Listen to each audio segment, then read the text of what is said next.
Cette vérité choquante va vous bouleverser.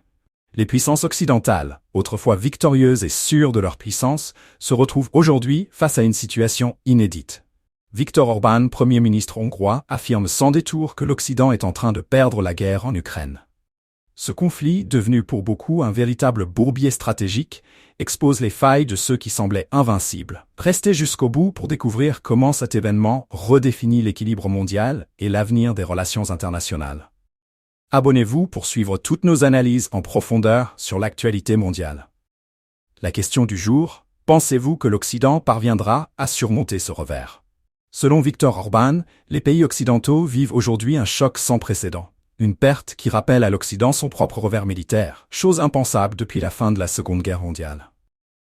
Le Premier ministre hongrois, dans une récente intervention sur la radio nationale Radio Kossuth, s'est exprimé avec une franchise peu courante, déclarant « Ils sont engagés jusqu'au cou dans une guerre perdue ». Pour Orbán, cette situation constitue un moment inédit dans l'histoire moderne des nations européennes et américaines. Ces puissances, habituées à dominer les grandes scènes de conflit, ne sont pas préparés à essuyer une telle défaite, un échec qui entame leur assurance et pourrait bouleverser leur position stratégique. Depuis le milieu du XXe siècle, les pays occidentaux ont souvent incarné la puissance et l'influence, symbole d'une victoire constante dans le monde.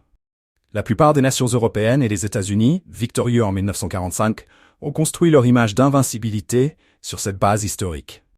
Aujourd'hui, ce prestige est ébranlé par un conflit où, malgré les investissements massifs et l'arsenal fourni à l'Ukraine, l'objectif initial, à savoir un recul rapide des forces russes, semble de plus en plus lointain. Orbán insiste sur l'isolement hongrois vis-à-vis de cette stratégie. La Hongrie a réussi à rester à l'écart, alors que tous les autres pays de l'UE ont chanté à l'unisson.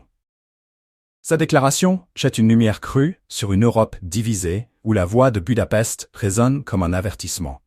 Les propos du Premier ministre hongrois soulignent également une critique acerbe à l'égard des instances européennes. Orbán fustige les bureaucrates bruxellois, les accusant de mener l'Occident dans une guerre désespérée sans issue. Pour lui, cette politique menée de concert par Bruxelles et Washington vise, selon ses mots, à transférer le conflit sur le territoire russe.